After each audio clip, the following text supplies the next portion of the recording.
Bien, muy buenas. Vamos a desarrollar ahora el tema número 7 que se denomina el reparto de la plusvalía. Hasta ahora, al referirnos a la plusvalía y a la ganancia, hemos procedido como si los capitalistas fueran exclusivamente aquellos que emplean obreros. Queda por aclarar cuál es la fuente de las ganancias que obtienen los comerciantes, los banqueros y propietarios de la tierra, es decir, el origen de la ganancia comercial, del interés y de la renta agraria. No debemos perder de vista, una vez más, que la ganancia no es otra cosa que la forma concreta bajo la cual se distribuye la plusvalía. Entonces, trataremos de responder en este tema estas preguntas que nos van a servir de guía o de inicio. ¿La plusvalía se genera únicamente por parte de los industriales? ¿Qué sucede con la ganancia que obtienen los banqueros, los comerciantes y los propietarios de la tierra?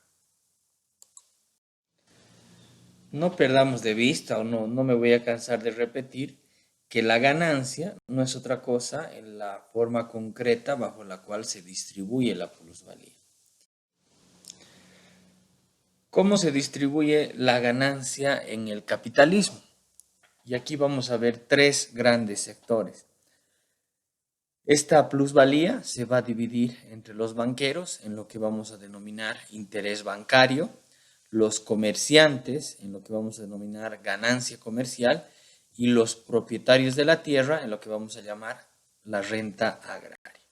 La plusvalía, como vamos a ver más adelante, entonces se va a dividir entre estos tres sectores, los banqueros, los comerciantes y los propietarios de la tierra. Hablaremos en primera instancia de la ganancia comercial o lo que vamos a denominar el proceso de producción-circulación. En primera instancia, el industrial debe producir y ahí genera una cuota de plusvalía. Pero para que la mercancía pueda realizarse, no necesariamente, pero puede acudir a una intermediación a través de la comercialización. Esta intermediación la realiza el comerciante, a quien el industrial le cede parte de su cuota de plusvalía, para que al final llegue a la población a través del consumo, quien es que monetiza la plusvalía. Entonces, tenemos la producción realizada por el industrial, que genera la cuota de plusvalía y comparte una parte de esta cuota de plusvalía con el intermediario o en este caso comerciante. Y para que finalmente se realice la mercancía, es la población quien monetiza esta plusvalía. Analicemos esto del intermediario con mayor detenimiento. Supongamos que el proceso productivo de una mercancía determinada requiere un mes de duración y que su precio de producción se conforma de la siguiente manera. El costo de 100 pesos y obtiene una ganancia de 20. Entonces, el precio de producción es de 120. Pero una vez elaborada dicha mercancía, el capitalista, para ponerla a la venta, para ponerla en el mercado, necesita otro mes para el proceso de circulación, o sea, para llevarla al mercado y convertirla en dinero. Si nuestro capitalista se encargara por sí mismo de realizar todo el proceso, suponiendo, su fábrica quedaría inactiva un mes de cada dos, aguardando la realización de las mercancías elaboradas. En tal caso, su cuota mensual de ganancia se reduciría a un 5%, dado que para obtener el 10% necesitaría un lapso de 2 meses. ¿Qué sucedería si al cabo del primer mes el industrial vendiera su producto al precio de 105 a un comerciante, el cual al cabo del segundo mes lo revendería al consumidor a 110? En tal caso, el fabricante obtiene igualmente su tasa del 5% mensual, mientras que el comerciante también obtiene 5 en igual tiempo. ¿Cuáles son las ventajas de tal división del trabajo? El industrial evita paralizar su producción ahorrando los perjuicios y gastos consiguientes. Aumenta la eficiencia de ambos sectores, tanto en la producción como en la circulación. Cada capitalista se especializa en lo suyo. El valor mismo de las mercancías disminuye como resultado de una mayor productividad del trabajo y de un ahorro de capital constante. Un mismo fabricante puede vender sus productos a muchos comerciantes instalados en los más diversos puntos geográficos. A su vez, cada comerciante puede adquirir un surtido completo de tipos, modelos y otros, recurriendo a todos y cada uno de los fabricantes del ramo. Si nos ponemos a pensar en la fabricación de automóviles, por ejemplo. Es decir, que son socios de un proceso único. El conjunto de comerciantes e industriales actúan como socios de un único proceso, producción-circulación, cuyo objetivo, cuya finalidad es la realización de la mercancía, es decir, con su ingreso a la órbita del consumo. Solo en apariencia, el productor realiza su mercancía cuando la vende al comerciante. En realidad, como en la carrera de postas, se la entrega en un punto del camino para que la conduzca a su meta final. Ambos capitalistas, comerciantes e industriales, se reparten la plusvalía generada por la clase trabajadora en proporción a la cuantía de sus respectivos capitales, por la acción de la ley de la ganancia media. La ganancia no es otra cosa que una porción de la plusvalía, como ya hemos repetido hasta el cansancio. Pero si en la industria esta plusvalía se oculta bajo el disfraz de la ganancia, en la esfera de la circulación esta todavía parece esfumarse aún más.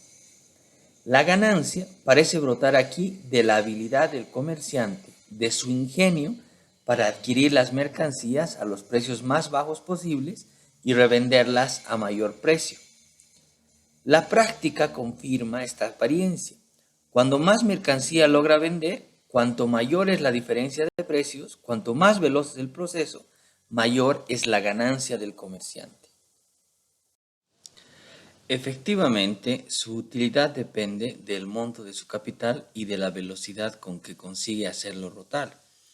Ello crea la ilusión de que el beneficio es en función exclusiva del capital que posee, ocultando de manera evidente el vínculo con la esfera de la producción. Pero como sabemos, la ganancia no es otra cosa que la plusvalía distribuida o disfrazada entre los varios sectores de los capitalistas. Bien, nos corresponde hablar ahora de otro sector, de los banqueros, ¿no? ¿Cuál es la ganancia que obtienen los banqueros? Es el interés bancario. Analizaremos un poco. Al comenzar este capítulo, en el texto, en nuestro ejemplo, don Arturo, el capitalista, recurría al crédito bancario para financiar la compra de nuevas máquinas. Si, como suponíamos en ese caso, la tasa de ganancia media era de un 20%, a nuestro capitalista le convenía tomar dicho préstamo siempre que la tasa de interés fuera menor que la tasa de utilidad que esperaba obtener de ese dinero, es decir, que fuera inferior al 20%. A ver, lo ejemplificaremos. Si con una inversión adicional de 300,000 pesos un capitalista espera ganar 60,000, tomará gustoso un préstamo si la tasa de interés es, por ejemplo, del 10%. Ello le permitirá mantener todavía una ganancia adicional de 30,000 pesos, pese a pagar el interés. El prestamista es un socio virtual del capitalista, aunque la forma jurídica del contrato lo disimule. Al cederle dinero en préstamo, comparte con él la plusvalía generada por el trabajo humano movilizado por ese capital. Y ahora nos corresponde responder por qué los bancos se conforman con una tasa de interés inferior a la tasa de ganancia media vigente. El banco es una empresa capitalista. Como todas las demás, lo que le interesa es el rendimiento de su propio capital, representado generalmente por edificios, máquinas de contabilidad, útiles de oficina y dinero para el pago de sueldos y gastos. Lo que el banco presta es dinero ajeno, no es dinero propio. En la sociedad capitalista siempre existe una gran masa de dinero inerte, que es a la que el banco acude para realizar los préstamos, cuyos poseedores, accidental o permanentemente, están incapacitados para invertirlo por sí mismos en el proceso industrial o comercial. Reiterando entonces, ¿qué dinero prestan los bancos? Como ya hemos mencionado, en la sociedad capitalista siempre existe una gran masa de dinero inerte, cuyos poseedores, accidental o permanentemente, están incapacitados para invertirlos por sí mismos en el proceso industrial o comercial. Tales fondos provienen de los propios capitalistas, dado que luego de vender sus mercancías y hasta tanto compran otras, una parte del capital asume temporariamente la forma de dinero y queda depositada en los bancos. Ello se advierte con más claridad en las ramas que trabajan por temporada: la agricultura, la producción de azúcar, vinos, etc.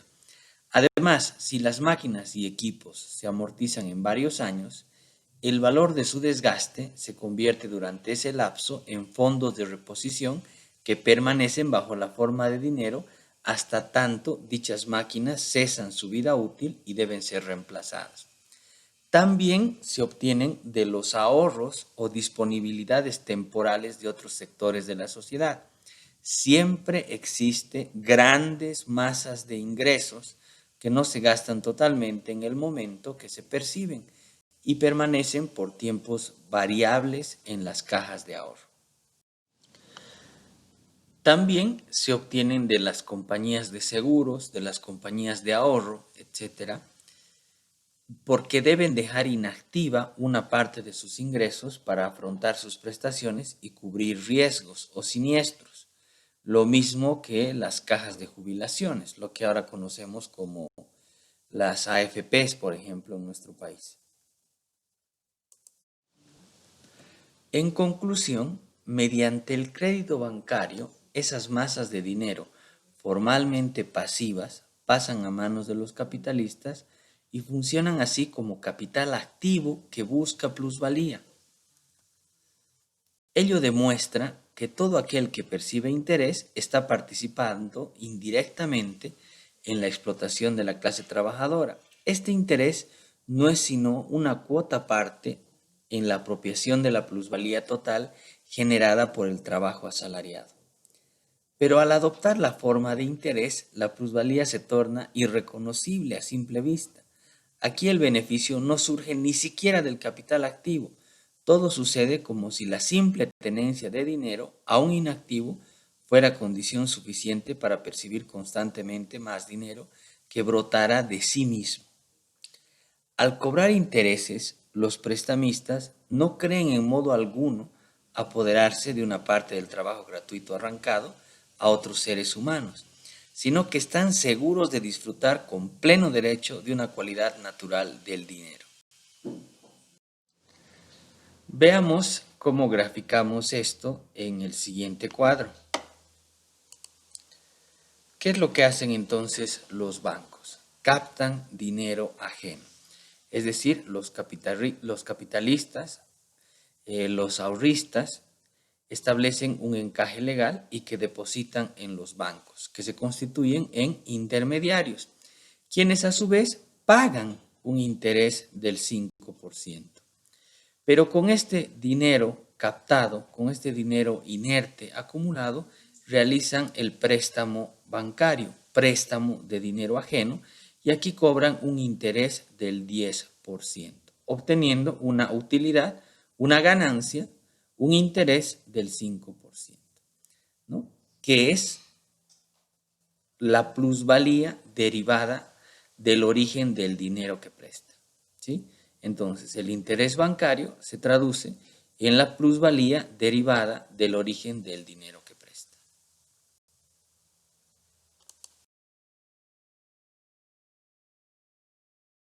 Ahora nos corresponde analizar otro sector de la economía capitalista, lo que vendría a ser la renta agraria. Si nos planteamos que no hay dificultad alguna para adquirir en el mercado todos los elementos necesarios para montar una chacra maicera, una producción de maíz, pero ¿y la tierra? ¿De dónde obtenemos tierra? Toda la tierra ya está repartida y tiene dueño. Si nuestro capitalista paradigmático, en este caso don Arturo, quiere dedicarse a la agricultura, deberá forzosamente comprar o arrendar tierra. ¿Qué precio máximo está dispuesto a pagar en carácter de arrendamiento? Será pues una suma que, deducida de sus utilidades brutas, le permitan, sin embargo, obtener una utilidad neta final no inferior a la que conseguiría fabricando cualquier otro producto. De no ser así, no le conviene dedicarse a la agricultura. Por lo tanto, de la plusvalía que logre arrancar a sus obreros agrícolas, don Arturo deberá ceder una parte al terrateniente en forma de renta del suelo. Resulta así que la renta de la tierra es una resultante de determinadas relaciones de producción en las cuales intervienen tres clases: los capitalistas, los obreros y los terratenientes. Como veremos más adelante, los capitalistas cederán parte de la plusvalía que obtienen de los obreros a los propietarios de la tierra. Este es un subproducto del monopolio de la propiedad de la tierra. Es obvio que los capitales invertidos en actividades agropecuarias deben proporcionar no menos utilidades que los invertidos en la industria, pese al pago de la renta. De lo contrario, pues ningún capitalista estaría dispuesto a arrendar tierras.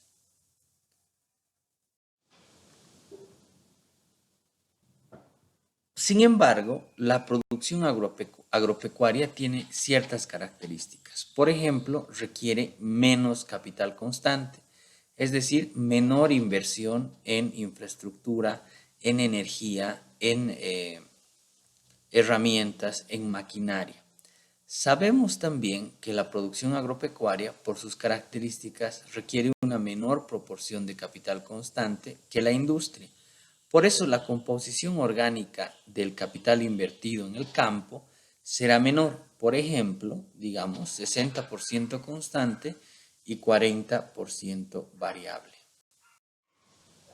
¿Cuál sería el valor de un producto industrial obtenido con 100 unidades de capital y cuál el de un producto del agro si la tasa de plusvalía vigente fuera del 100%?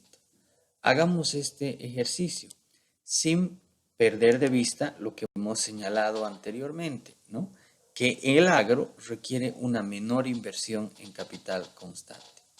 Veamos, en la industria tenemos 100 unidades de capital, 80 invertido en capital constante, 20 invertido en capital variable. Si la tasa de plusvalía es del 100%, entonces tenemos solo la plusvalía se obtiene del capital variable, tenemos el valor total 120 del producto. Vamos a la agricultura. Vamos a decir que en la agricultura se va a invertir menos en capital constante, es decir, 70 y más en capital variable. Por ende, obtendremos más plusvalía y tendremos un valor total de 130. La tasa de ganancia será en caso de la industria del 20% y en el caso de la agricultura del 30%. Es decir, que podemos pagar una renta agraria, una renta de la tierra del 10% para que nos permita poder arrendar un campo. En nuestro ejemplo, por un campo en el cual la producción alcance un valor a 130, sería conveniente pagar una renta de hasta 10 unidades. O sea, la diferencia entre la tasa de ganancia que se obtiene en el agro y la tasa media que rige en la industria. Tal diferencia es un subproducto del monopolio de la tierra, como habíamos dicho anteriormente, que impide que el sector agropecuario participe en la formación de la ganancia media. Tal tipo de renta es la que se denomina renta absoluta. Veamos ahora lo que denominan la renta diferencial. Es aquella que se obtiene en las tierras mejores, cuando lograrían ganancias extraordinarias. Pero a diferencia de lo que sucede en la industria, el monopolio de la tierra pondrían obstáculos a los capitales que desearan volcarse hacia la producción agrícola. Por tal motivo, no se produciría una tendencia a la baja de precios, sino que los terratenientes estarían en condiciones de exigir una renta mayor por las tierras mejores, hasta apropiarse de una ganancia extraordinaria que se obtienen en ellas. Esa ganancia extraordinaria que se transforma en mayor renta es la que se denomina renta diferencial y que, como vamos a ver en el cuadro siguiente, no es otra cosa que la apropiación por parte del terrateniente de la plusvalía extraordinaria. Veamos el cuadro. ¿Qué sucede cuando una tierra es más fértil de lo normal? Tenemos una tierra A que es normal y una tierra B que es superior. Invertimos 70 en capital constante más 30 en capital variable. La plusvalía normal es de el 100%, es decir, 30. El precio del producto es de 130. La ganancia es 20. La renta absoluta es de 10.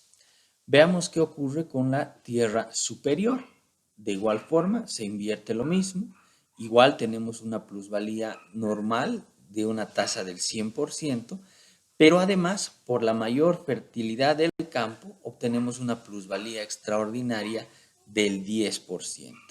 El precio del producto en este caso es 140.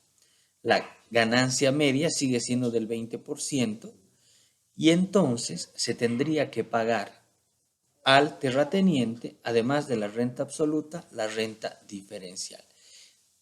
La plusvalía extraordinaria, en este caso, favorece al terrateniente. Bien, en conclusión, podemos decir lo siguiente. Tanto la renta absoluta como la renta diferencial son porciones de plusvalía, es decir, de trabajo no retribuido del obrero rural que no ingresan al bolsillo del empresario capitalista, sino que se transfieren al terrateniente. Cuando el capitalista agrario es a la vez dueño de la tierra, entonces sí puede apropiarse de la totalidad de la plusvalía, tanto de la que toma la forma de ganancia media como de la que da lugar a los diversos tipos de renta.